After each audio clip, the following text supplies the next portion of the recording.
नमस्कार. आपणा सर्वांचे खूप खूप मनापासून स्वागत आहे.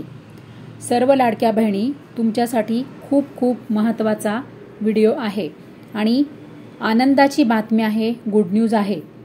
तर पती आणि वडील दोन्ही नाहीत अशा सर्व लाडक्या बहिणींसाठी आणि ज्या बहिणी विधवा आहेत, ज्या बहिणी परित्यक्त्या आहेत, निराधार आहेत आणि ज्या बहिणींना कोणीच नाही अशा बहिणींसाठी आता सरकारने सेपरेट स्पेशल GR काढलेला आहे. आणि आता अशा बहिणींसाठी संपूर्ण स्पेशल GR मध्ये काय काय सरकारने म्हटलेलं आहे, काय महत्त्वाचे सर्व अपडेट आहे, संपूर्ण GR मध्ये सरकारने खूप महत्त्वाचे अपडेट सांगितलेले आहे. तर सर्व लाडक्या बहिणी लक्ष देऊन संपूर्ण GR, संपूर्ण व्हिडिओ नीट बघा आणि नीट ऐका. त्याच्यामध्ये सर्व तुमच्यासाठी महत्त्वाची माहिती आहे, महत्त्वाची बातमी आहे. तर सर्व लाडक्या बहिणी, EKYC बद्दल महत्त्वाचा GR आलेला आहे. सरकारने कालच 18 नोव्हेंबरला सरकारने GR काढलेला आहे EKYC बद्दल. कोणासाठी?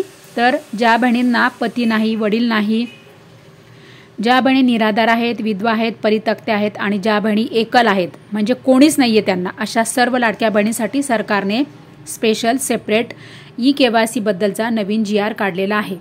तर लाडक्या बहिणी, जर तुमच्याकडे कागदपत्र असतील तर तुम्ही कागदपत्र कोणाकडे द्यायचे आहे, काय करायचं आहे, कसं करायचं आहे, सर्व EKYC सर्व पद्धतशीर सरकारने आता GR काढलेला आहे. आणि आता लवकरच वेबसाईटमध्ये सुद्धा बदल झालेली वेबसाईट पण येणार आहे. तर लाडक्या बहिणी बघा, आपल्या चॅनलवर दररोज दुपारी 12 वाजता व्हिडिओ येतो, संध्याकाळी 7 वाजता आणि रात्री 8 वाजता असे आपल्या चॅनलवर 3 व्हिडिओ येतात. तर नियमित तुम्ही सर्व व्हिडिओ बघत जा, म्हणजे तुम्हाला सर्व माहिती मिळत जाईल. तर सर्व लाडक्या बहिणी आता लक्ष देऊन आता आपण हा GR बघूयात. तर काय म्हटलं आहे सरकारने? मुख्यमंत्री माझी लाडकी बहीण या योजनेअंतर्गत पात्र लाभार्थी महिलांची पडताळणी आणि प्रमाणीकरण करण्यासाठी EKYC माध्यमातून आधार ऑथेंटिकेशन करण्यात मुदतवाढ देण्याबाबत.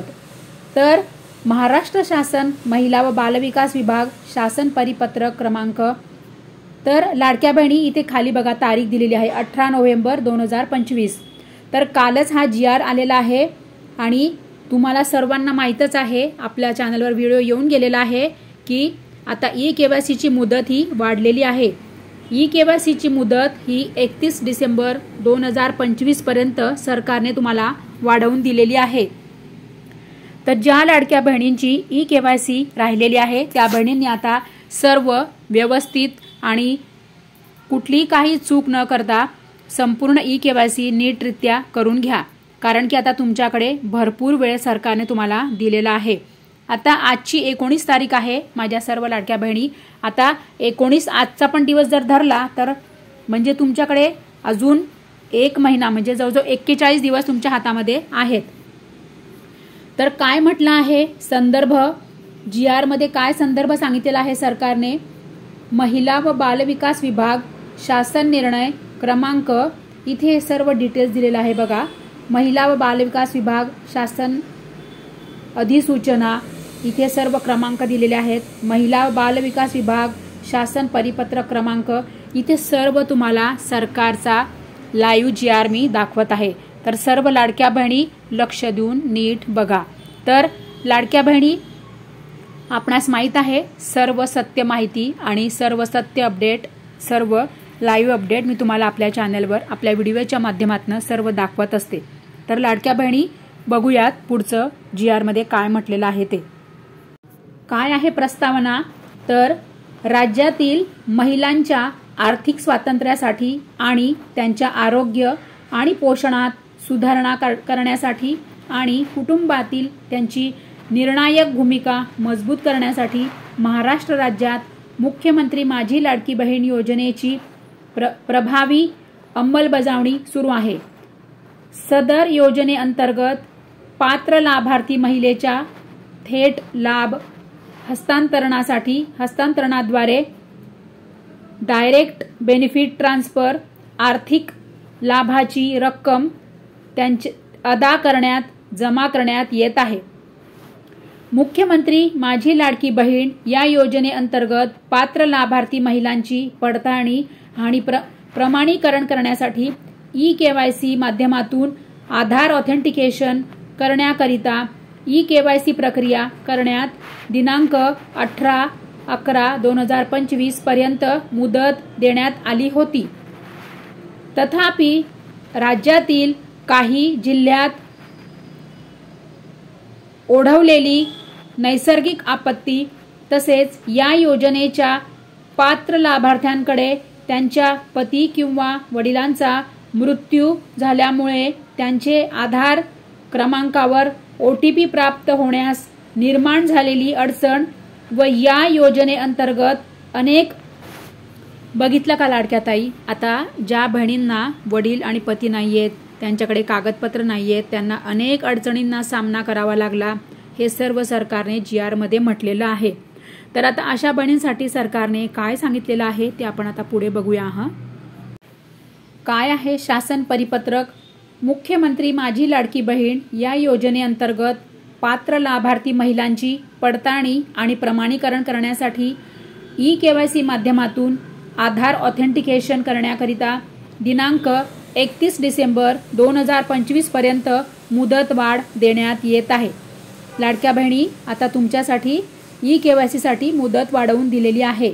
सरकारने तुम्हाला 31 डिसेंबर 2025 पर्यंत तारीख दिलेली आहे. 31 डिसेंबर ही शेवटची तारीख आहे ई-केवायसी साठी. तर बघूया दुसरा मुद्दा. या योजनेअंतर्गत ज्या पात्र लाभार्थी महिलांचे वडील हयात नाहीत किंवा पती देखील हयात नाहीत किंवा घटस्फोट झालेला आहे, त्या लाभार्थी महिलांनी स्वतःचे ई-केवायसी करावे व तदनंतर त्यांनी त्यांचे पती अथवा वडील यांचे अधिकृत मृत्यू प्रमाणपत्र व घटस्फोट प्रमाणपत्र किंवा माननीय न्यायालयाचे आदेश याची सत्यप्रत संबंधित अंगणवाडी सेविका यांच्याकडे दिनांक 31/12/2025 पर्यंत जमा करण्यात यावी. बघा आता लाडकी ताई, तुमच्यासाठी जर तुमच्याकडे जर कागदपत्र आहे, वडिलांचे जे मृत्यू प्रमाणपत्र आहे ते जर असेल ते किंवा घटस्फोटाचं जे प्रमाणपत्र असेल ते, हे दोघी कागदपत्र तुम्ही आता काय करायचं आहे तर अंगणवाडी सेविका यांच्याकडे द्यायची आहे. तुम्ही यांच्याकडे दिल्यानंतर अंगणवाडी सेविका या पुढची प्रक्रिया पूर्ण करतील. नंतर तिसरा काय आहे मुद्दा, तर अंगणवाडी सेविकांनी त्यांच्याकडे लाभार्थी महिलांकडून दाखल केलेल्या प्रमाणपत्राची तपासणी करून त्या लाभार्थी महिलांना त्यांचे पती अथवा वडील यांची ई-केवायसी करण्यापासून सूट देण्यास पात्र असल्याची शिफारस बाल विकास प्रकल्प अधिकारी CDPO यांचे मार्फत जिल्हा महिला व बाल विकास अधिकारी यांच्याकडे दाखल करावी. तदनंतर जिल्हा महिला व बाल विकास अधिकारी यांनी आयुक्त महिला व बाल विकास यांच्या मार्फत शासनास याबाबतची शिफारस द्यावी. बघा आता लाडक्या बहिणी, तुम्ही जे तुमचे कागदपत्र अंगणवाडी सेविकांकडे देणार आहे, तर त्यानंतर अंगणवाडी सेविका या पुढे तुमचे कागदपत्र पाठवणार आहेत. तर हे तुमचे जे पुढचे तुम्ही जे दिलेले अंगणवाडी सेविकांकडे जर तुम्ही कागदपत्र दिले तर ते कागदपत्र पुढे बघा त्या लाभार्थी महिलांना त्यांचे पती अथवा वडील त्यांनी ई-केवायसी करण्याबाबत पुढील करण्यापासून सूट देण्यास पात्र असल्याची शिफारस बाल विकास प्रकल्प अधिकारी CDPO यांचे मार्फत जिल्हा महिला व बाल विकास अधिकारी यांच्याकडे दाखल करावी. आता लाडक्या बहिणी, तुम्ही जे अंगणवाडी सेविकांकडे तुमचे कागदपत्र देणार ते नंतर ते कागदपत्र अंगणवाडी सेविका पुढे पाठवणार. नंतर कोणाकडे तर CDPO म्हणजेच कोणाकडे तर जिल्हा महिला व बाल विकास अधिकारी यांच्याकडे दाखल करण्यात येतील. दाखल करावी कोणी? अंगणवाडी सेविकांनी. तदनंतर जिल्हा महिला व बाल विकास अधिकारी यांनी आयुक्त महिला व बाल विकास यांच्या मार्फत शासनास याबाबतची शिफारस करावी. त्यानंतर जिल्हा महिला व बालविकास अधिकारी जे आहे इथून तुमचे कागदपत्र पुढे जाणार कोणाकडे, तर नंतर तुमचे हे सगळे कागदपत्र महिला व बालविकास विभागाकडे जाणार।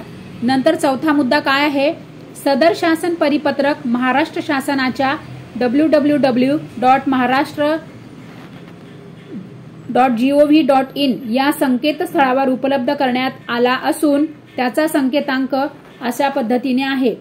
हा शासन निर्णय डिजिटल स्वाक्षरीने साक्षांकित करून काढण्यात येत आहे, महाराष्ट्राचे राज्यपाल यांच्या आदेशानुसार व नावाने। आता इथे सर्व सही आणि राज्यपाल यांनी जो काढलेला आहे इथे सगळं यांच्या आदेशानुसार हा GR निघालेला आहे। अशी सर्व माहिती तुम्हाला मी लाईव्ह वाचून दाखवलेली आहे।